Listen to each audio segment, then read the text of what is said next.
Ready? Play.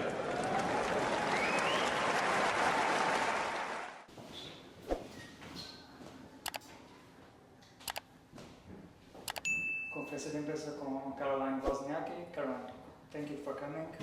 Give us some feedback. How are you feeling now? Well, it's been a rough week for me. You know, obviously being sick is never part of the plan, so you know, I'm just happy that I'm feeling a bit better now. Sitting in the room and not being able to do much hasn't been a lot of fun. So yeah, I'm just happy that I'm on the right path and feeling a lot better now. You know, obviously I came here, I really wanted to get some good matches in and to get some practice in on clay. I haven't played on red clay in a long time, so for me that was you know, one of the big reasons why I was also excited to be here.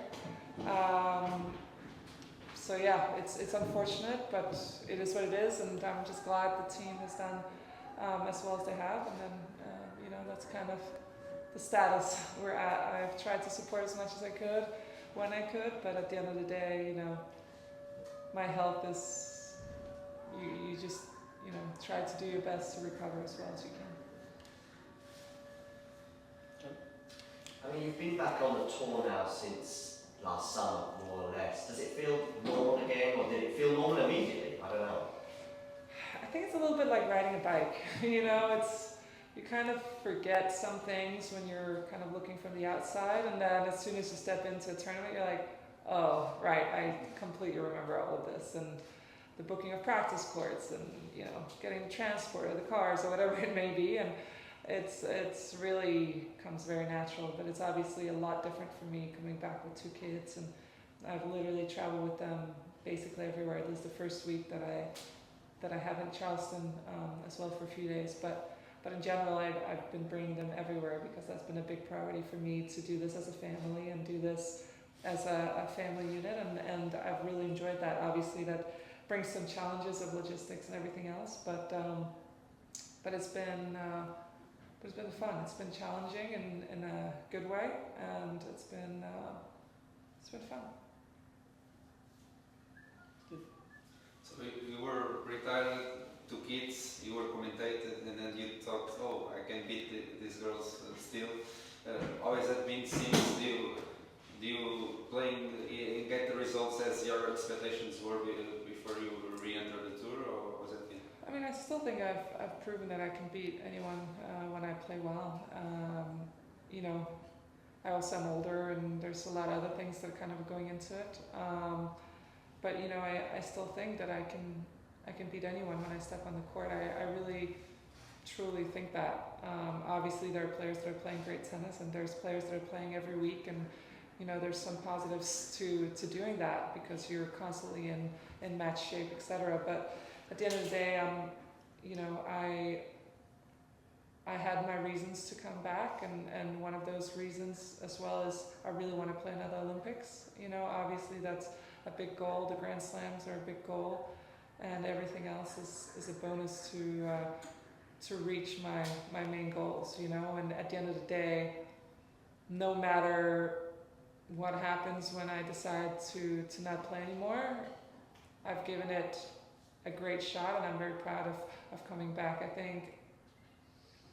think you know, nobody can put themselves in your shoes, and I think again, I have nothing to prove. I'm here because I believe in myself, and I love what I do. You talked about the Olympics. Obviously, you have that ranking goal. Do you think that you need to adjust some of your schedule, or you are on the right path? But you are very close to the ranking needed for that. Well, I think from the beginning, when I decided to come back, I knew I wasn't going to play full schedule. I'm not going to be playing every week, and that's a conscious decision. The conscious decision for that is obviously my family, my body. I have rheumatoid arthritis, which you know, I can't play every week and travel every week. That's just not sustainable for me. But what I can do is peak at the right times, peak at the big tournaments, and I hope that, you know, with my experience and everything else, that's, you know, I don't need to play every week in the same way that I used to. At the end of the day, I think for me, I am, every time I step into a tournament, I want to do my best. I'm going to fight my hardest, and no matter who's on the other side. And, you know, I guess at that point, we'll see what happens. I'm still going to go with the schedule that I have in mind, and we kind of go from there. You know, I'm playing Madrid next, so that's the next tournament I'm playing, and I hope for a good result. You know, I think I haven't played on clay in a very long time, so you know, I really want to have a good week next week to get my movement ready, movement down, because that's been a big change for me. I think, and it will be the biggest change in this comeback, because I feel very comfortable. I'm moving on hard courts, very comfortable moving on grass. And clay is just very different. I've had some bad injuries on it as well. So for me, number one priority is getting my body and my movement 100% ready, so that I know when I step out there that I can compete at my very, very best. In terms of the arthritis, is it something you feel during matches, between matches? Does it limit you in, sometimes after a long match, are you struggling to go upstairs or anything like this?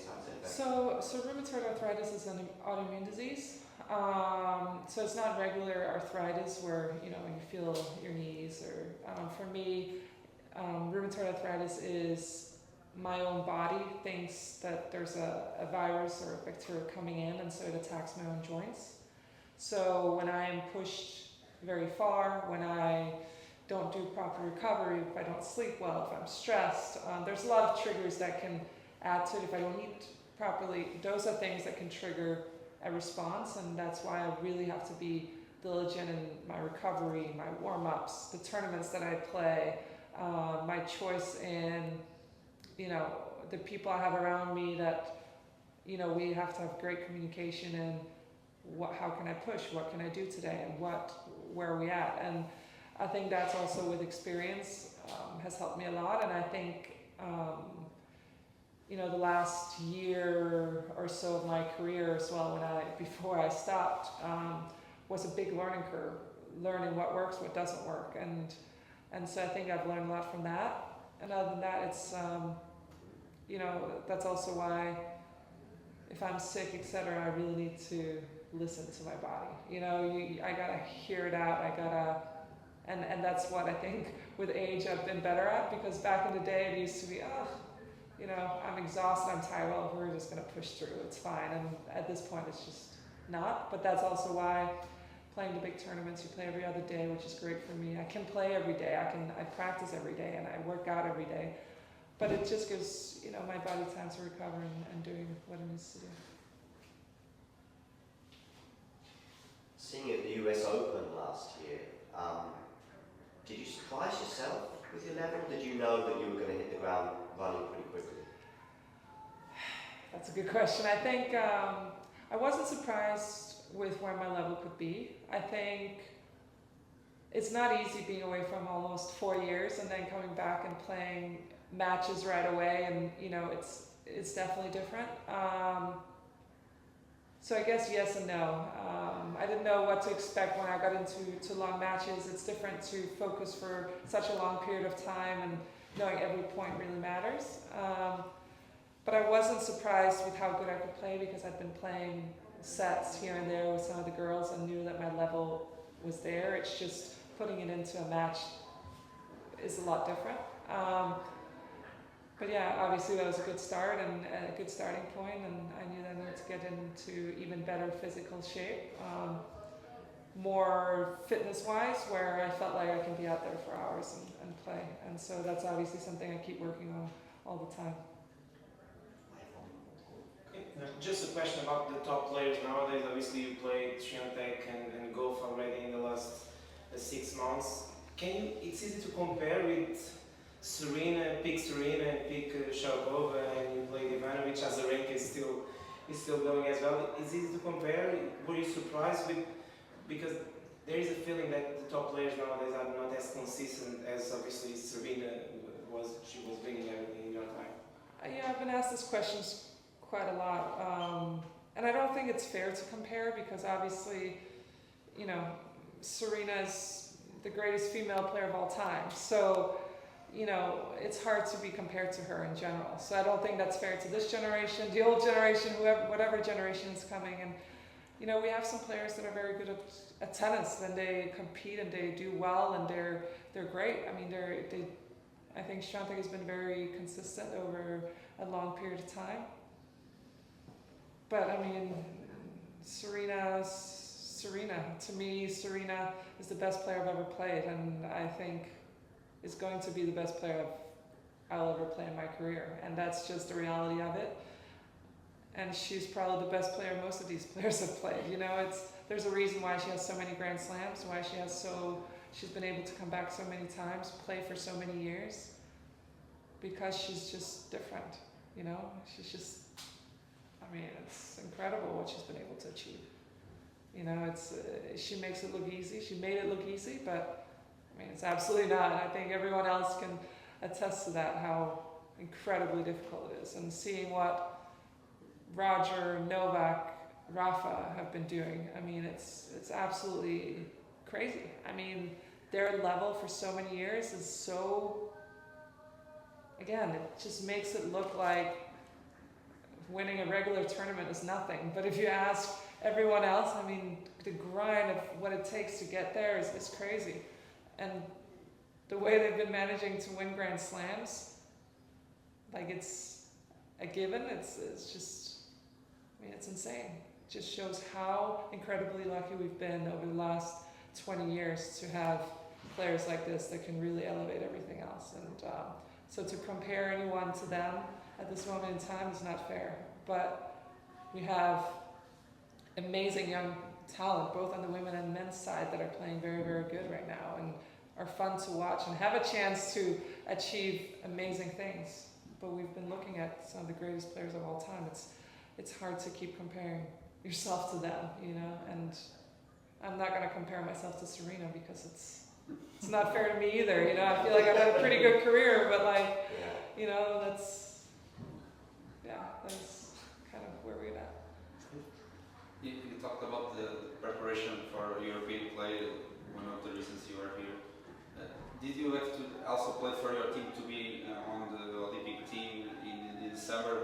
I don't know the rules, sorry. Of course, yeah, I mean, of course. I think a combination of things, you know. I haven't played Fed Cup in a long time. I obviously had 4 years of maternity leave and coming back, so you know, playing for Denmark and you know, hopefully make that eligibility to play the Olympics is obviously a huge goal of mine, and I've made that clear from the very start. And then it was actually very good timing for me to be able to get matches under my belt here and do all of that. And it's just a shame that I've been here and just not been able to play because I've been so sick. But I'm feeling a lot better, so that's the positive I'm going to take from this, and that's that. You were sick the last time you were here. 2010 at the Billie Jean on indoors as well. Did you remember that? I was week? really? Yeah. 14 years ago. At least the official reason was that. 14 years ago on the indoor I courts. thought I played here. You Yeah, played, you played, yeah. but You played on the first day, but then you stopped playing. Yeah. Oh, You played the first Like this time, yeah. Really? Yeah. You were in Portugal. did you remember that week? No. No, I remember playing indoors, and I remember playing on like the first court. Yeah. But Exactly. I thought I played the whole week. No. I don't remember. Please come back. That's a long time. It's a long time ago. I also played but I played the 2007. I played the tournament before that too, I think, right? Or after? 2007. 3 years before. Oh, it's a long time. But you enjoy being here in I Portugal? mean, Portugal is such a beautiful country. I hope that next time I come, that I'm gonna have a great experience. But obviously, it's a very special place. I'm very close to Monaco, where I live a lot of the time. So I know you have some amazing resorts as well, beautiful beaches, wines, everything. So, you know, I'll definitely be back. Hopefully healthy and happy and doing good. And are you ready for tomorrow? I don't know, we'll see. I don't know, we'll see. Yeah, We often have this debate in tennis with players, and we get very different answers: Olympics or Grand Slam. You've already won a Grand Slam, so which sounds better to you? Caroline Wozniacki, double Grand Slam winner, or Caroline Wozniacki, Olympic gold medalist? I mean, I don't know. At this point in time, I would take either. I think a Grand Slam is a Grand Slam, obviously. But for me personally, I would love to get an Olympic medal because I don't have one. So I would love to.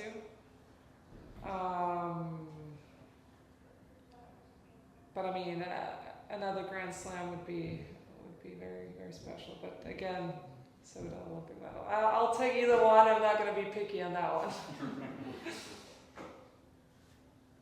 Last question? Yeah. Just one more, please. You guys have probably the best team ever for your country because of Clara at the moment. How do you see her? How do you see the team with her and you, of course? Do you think you guys have a chance to win this competition, like for next year, for example? Do you think that? How do you see the team at the moment? Well, I think first we need to move up. So there's still some tough matches ahead. But obviously, when you talk about Clara, she's a good player. She is young. She has a lot of talent. But the question for her is if she can stay healthy, you know, and that's been a struggle for her in the past. So I think that's a big question mark she has as well, because obviously she has the game. She's shown that she can play very, very well. So hopefully she finds a way that she can stay healthy and play for a long time. But it's great to see young Danish players playing as well as they are. Obviously Holger as well has already proven himself in a tremendous way. So I'd like to think that, you know, I've had a little thing to do with showing a path that it is possible to achieve your dreams, even if you're from a small country that didn't used to have the traditions in tennis. But we're building tradition, and I love to see the next generation doing well. Okay. Thank you. Thank Thank you. Caroline. Thank you. Thank you.